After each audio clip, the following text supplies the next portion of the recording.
अस्सलाम वालेकुम friend, my name is Mohsin Shahzad and you are watching CR knowledge. हम लोगों ने ग्राफ के टॉपिक स्टार्ट किया था, उसमें हम लोगों ने कुछ बेसिक बातें मैंने आप लोगों को बताई थी। फिर हम लोग आगे शॉर्टेस्ट पाथ प्रॉब्लम्स में दो मेन हमारे पास प्रॉब्लम होती थी, एक थी सिंगल सोर्स शॉर्टेस्ट पाथ और एक थी ऑल पेयर शॉर्टेस्ट पाथ। हमने सिंगल सोर्स शॉर्टेस्ट पाथ के एल्गोरिदम के बारे में देखा। सबसे पहले हमने देखा था ब्रेडथ फर्स्ट सर्च एल्गोरिदम क्या होता है, उसकी मैंने आपको एग्जांपल्स दी थी।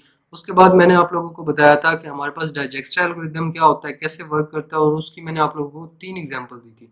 आज हम बेलमैन फोर्ड एल्गोरिदम के बारे में देखेंगे, लेकिन वीडियो पे जाने से पहले अगर आप मेरे चैनल पर न्यू हो तो लाइक, शेयर और सब्सक्राइब ज़रूर कीजिएगा और बेल आइकन को दबाना ना भूलिएगा, क्योंकि आपको इसी से ही लेटेस्ट अपडेट मिलती रहेंगी। अब मैं आप लोगों को ज़्यादा बोर नहीं करता, चलते हैं अपने लेक्चर की तरफ।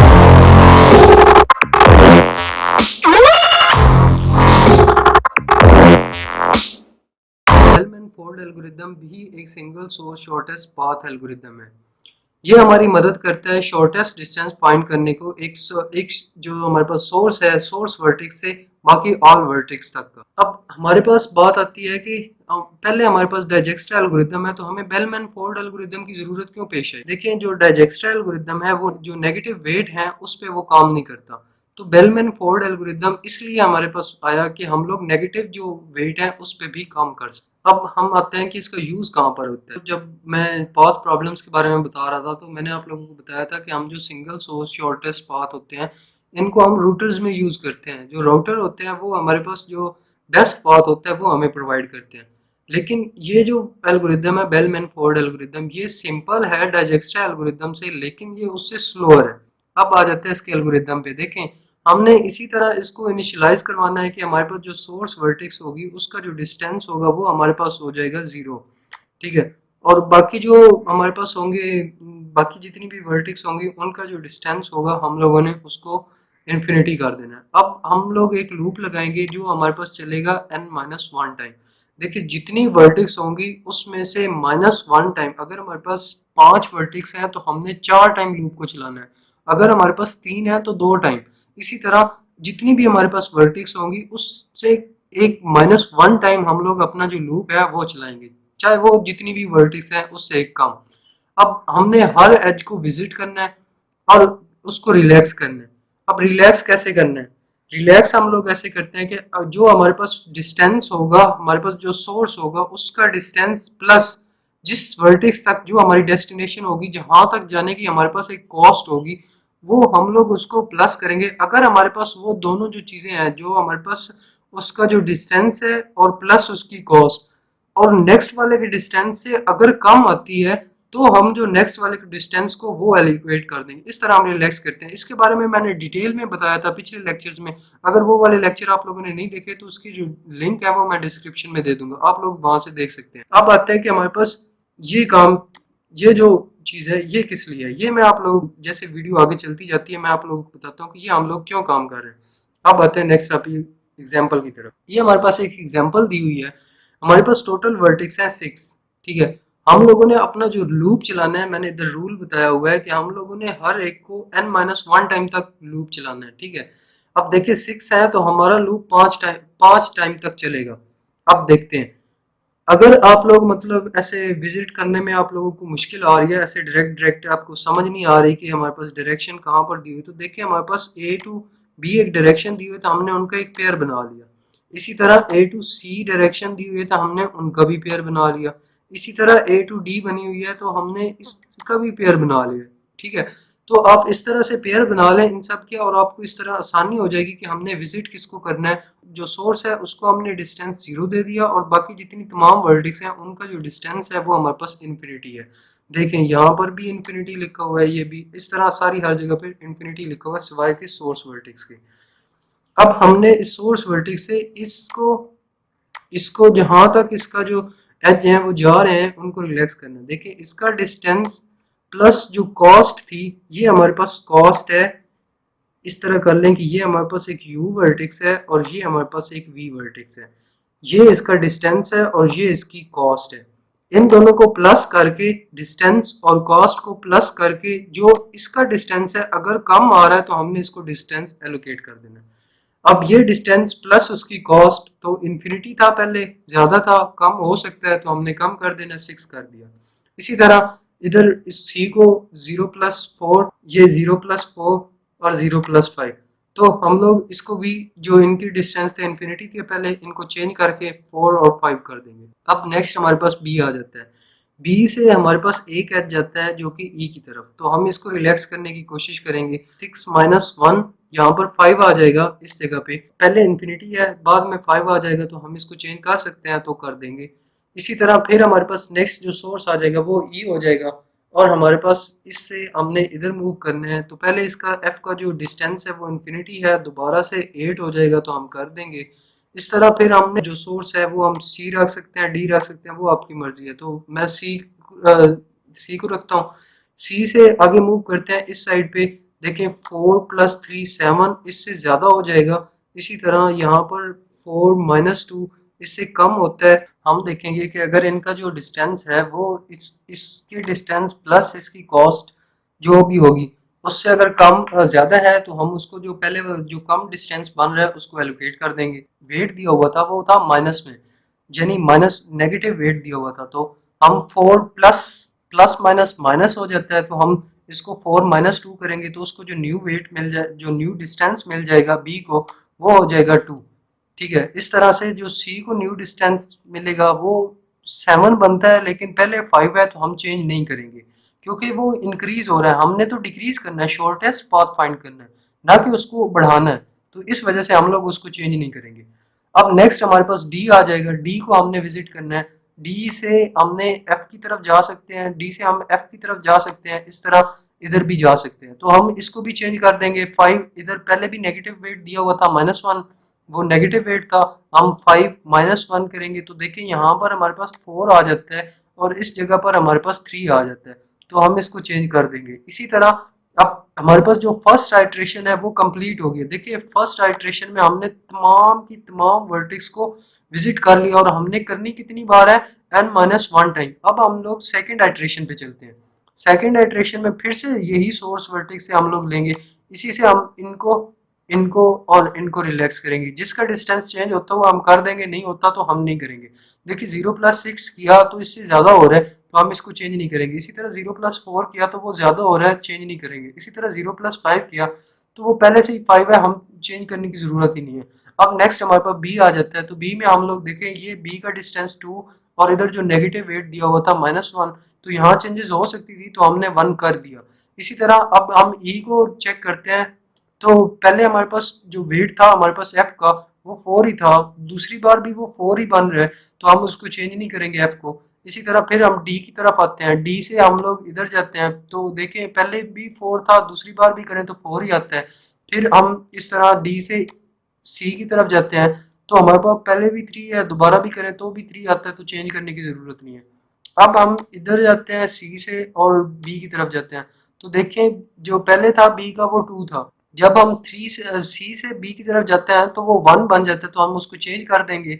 इसी तरह 3+3 करें तो 6 हो रहा है। ई हमारे पास पहले 1 है, ई का डिस्टेंस, दूसरी बार करें अगर सी से रिलैक्स करें तो 6 बन जाता है, तो हम उसको चेंज करने की ज़रूरत नहीं है। ठीक है, इसी तरह सेकेंड आइट्रेशन हमारी यहाँ तक कंप्लीट होगी। इसी तरह हम लोग थर्ड और फोर्थ भी करेंगे। तो थर्ड में हम देखेंगे, तो थर्ड में हमारे पास क्या होगा कि इसको रिलैक्स करेंगे, इसको और इसको, अगर चेंज होते हुए तो कर देंगे, अगर नहीं होते तो नहीं करेंगे। तो ये नहीं होते तो हम नहीं करेंगे। इसी तरह फिर बी हमारे पास आ जाएगा, तो 1 - 1 हम करते हैं तो ये 0 हो जाएगा। सबसे शॉर्ट डिस्टेंस हम 0 इसको दे देंगे, क्योंकि पहले इसका 1 था, दोबारा इसको 0 हो जाएगा, तो हम इसको 0 कर देंगे। इसी तरह फिर ई से एफ की तरफ, पहले उसका डिस्टेंस एफ का 4 है, दूसरी बार 3 हो जाएगा, तो हम इसको चेंज कर देंगे क्योंकि 3 जो है वो 4 से कम है, तो हम इसको चेंज कर देंगे। और इसी तरह हमारे पास डी आ जाएगा। डी में हमारे पास 5 - 1 करें तो वो 4 बनता है, और एफ का ऑलरेडी जो डिस्टेंस है वो है 3, तो हम उसको चेंज नहीं करेंगे क्योंकि जो 3 है वो बेस्ट है हमारे लिए, 4 जो है हमारे पास वो उससे ज़्यादा है। इसी तरह डी से हम लोग सी की तरफ जाते हैं, तो पहले ही उसके पास 3 है, दोबारा भी 3 ही होगा, तो चेंज नहीं होगा। इसी तरह फिर हम लोग सी से बी की तरफ जाते हैं, तो हमारे पास 1 बनता है, उसके पास ऑलरेडी 1 है, तो हम लोग उसको चेंज नहीं करेंगे। इसी तरह हम सी से ई की तरफ जाते हैं, तो देखें वहाँ पर 6 बनता है, उसके पास पहले 0 है, दोबारा 6 मिलेगा, तो हम उसको चेंज नहीं करेंगे। अब देखिए इसी तरह हम लोग फोर्थ और फिफ्थ आइट्रेशन करेंगे, लेकिन अगर हम इसको देखें ग्राफ को, जैसे हमें देखने से पता चल रहा है कि अब इसमें कोई चेंजेस नहीं होगी। देखिए हमारे पास ये 1 माइनस 1 0, 0 प्लस 3 3, 5 माइनस 1 4 चेंज नहीं होगा, 5 माइनस 2 3 ऑलरेडी ऐसे है, 3 माइनस 2 1 ऑलरेडी ऐसे है। और हम देखने से तो अंदाजा लगा सकते हैं कि हमारे पास अब चेंजेस नहीं होंगी, लेकिन जो हमारा लूप होगा, जैसे जब हम प्रोग्राम करेंगे तो लूप हमारा 5 टाइम एग्जैक्ट चलेगा, और जब 5 टाइम चल जाएगा तो इसका मतलब है कि जब 6 टाइम हम चलाएंगे, जो हमारी 6th टाइम होगा, उस टाइम हमारे पास कोई चेंजेस अकर नहीं होगी, चाहे आप जितनी मर्जी बार आप दोबारा देख लें, तो वो हमें एक एग्जैक्ट शॉर्टेस्ट पाथ प्रोवाइड कर देगा नेगेटिव वेट पे भी। हम इसको 4th 5th टाइम चलाएंगे, लेकिन हम देखने में लग रहा है कि हमारे पास अब कोई चेंजेस नहीं होगी, तो हम देखने में तो इसको ऐसे कर सकते हैं कि 4th 5th टाइम के हमारे पास कोई चेंजेस नहीं होगी, लेकिन जो हमारा प्रोग्राम होगा वो 5 टाइम लाजमी चलेगा। शॉर्टेस्ट डिस्टेंस, सॉरी ये शॉर्टेस्ट डिस्टेंस जो एक है वो 0 है, बी का हमारे पास शॉर्टेस्ट डिस्टेंस 1 है, ई का हमारे पास 0 है, सी का हमारे पास 3 है, डी का 5 है, और एफ का जो है हमारे पास वो है 3। अब आ जाते हैं इसकी टाइम कम्प्लेक्सिटी। टाइम कम्प्लेक्सिटी में हमारे पास जो ये है, हमारे पास बिग O ऑफ ई और वर्टेक्स -1, ये है हमारे पास ऑल एजेस, और जो ये हमारे पास है v-1, ये हमारे पास है इसका टोटल टाइम जो लगेगा। देखिए हमने जो लूप को चलाना है वो n-1 टाइम चलाना है, तो ये हमारे पास इसको ये हमारे पास ऐसे कर लें कि ये हमारे पास n-1 है।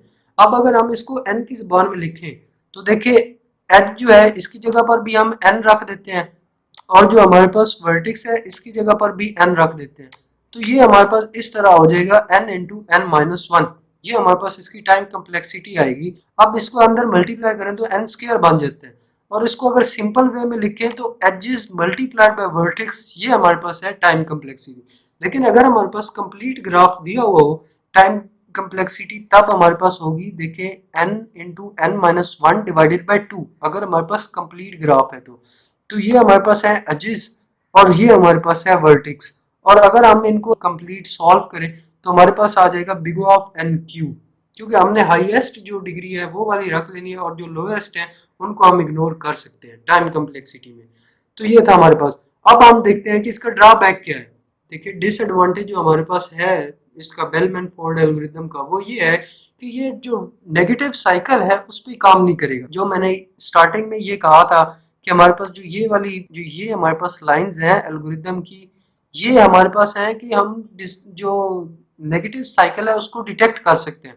जब हमारे पास नेगेटिव साइकिल आ जाएगी तो ज़रूरी नहीं है कि हमारे पास एग्जैक्ट आंसर है। देखिए एग्जैक्ट शॉर्टेस्ट पाथ है। अब आते हैं इसकी एग्जांपल की तरफ। देखिए हमारे पास 4 वर्टेक्स है, हमने अपने लूप को इटरेट करना है 3 टाइम, n-1 3 बनता है। तो अब हम करेंगे, जो हमारी स्टार्टिंग सोर्स वर्टेक्स है वो हमारे पास है ए से हम बी की तरफ जाते हैं, तो हमारे पास जो डिस्टेंस आ जाएगा न्यू यानी कि 0, प्लस जो ये 5 है इसकी जो कॉस्ट है यानी जो वेट दिया हुआ है 0 प्लस 5 इक्वल टू हमारे 5 आ जाएगा, बी का न्यू डिस्टेंस 5। बी से सी की तरफ हम आते हैं तो उसका न्यू डिस्टेंस 7 बन जाएगा, 5 प्लस 2। इसी तरह हम सी टू डी जाते हैं तो 7 प्लस 3 10 हो जाएगा। इसी तरह डी टू बी जाते हैं तो हमारे पास 10 माइनस 10 0 हो जाएगा। अब दूसरी इटरेशन पे हमारे पास जो आएगा डिस्टेंस बी का वो 0 ही रहेगा, क्योंकि 0 प्लस 5 अगर हम करते हैं तो 5 बन जाता है, और ये उससे बड़ा है, कम छोटा नहीं है, तो हम इसको चेंज नहीं करेंगे। बी से सी की तरफ आते हैं तो 0 प्लस 2 हमारे पास 2 बन जाएगा। सी टू डी अगर हम करते हैं तो 2 प्लस 3 5 बन जाएगा, पहले हमारे पास 10 था। इसी तरह डी टू बी जाते हैं तो हमारे पास जो आंसर आएगा वो होगा -5। अब तीसरी आइट्रेशन पे जब हम लोग आते हैं, हमारे पास जो लास्ट आइट्रेशन है, अब लास्ट आइट्रेशन पे आते हैं तो 0 प्लस 5 5 उससे बड़ा है -5 से, तो हम चेंज नहीं करेंगे। 5 -5 प्लस 2 तो यहाँ पर आ जाएगा -3, जो इस 2 की जगह आ जाएगा -3। बी टू सी की तरफ जो सी का डिस्टेंस है वो न्यू आएगा -3, तो सी से डी की तरफ आप जाते हैं तो -3 प्लस 3 करें तो यहाँ पर 0 आ जाएगा। ठीक है, तीसरी टाइम जब हमारी आइट्रेट होगा, और 0 -10 करें तो यहाँ पर हमारे पास -10 आ जाएगा। देखिए अब 3 हमारे पास आइट्रेशन कंप्लीट होगी। अब जो हमारा बेलमैन फोर्ड है उसके मुताबिक हमारे पास जो शॉर्टेस्ट डिस्टेंस आ गया है वो ये है, लेकिन अगर हम 4th टाइम इसको रन करें तो क्या इसके में कोई और शॉर्टेस्ट मिलता है? चला के देख लेते हैं। तो 0 प्लस 5 अगर हम करते हैं तो ये यहाँ पर 5 चेंज नहीं होगा, -10 चेंज नहीं होगा, इसको -10 ही रहने दिया जाएगा। लेकिन अगर -10 प्लस 2 करते हैं तो ये -3 की बजाय -8 आ जाएगा। तो -3 से भी शॉर्ट डिस्टेंस मिल गया हमें।